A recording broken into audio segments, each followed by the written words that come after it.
Evet, deprem oluyor. Çok şiddetli bir deprem oluyor şu anda. Çok şiddetli bir deprem oluyor.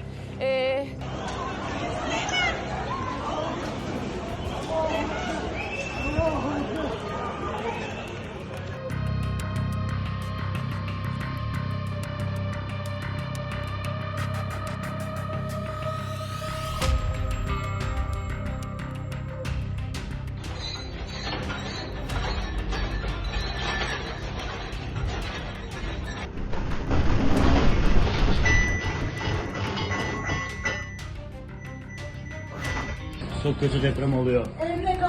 Sakin ol, sakin ol. Bu bina sağlam, sakin ol. Oyuna girmesi. Değerli izleyenler, bu dakika Deprem itibariyle İstanbul'da deprem oluyor. Bismillah.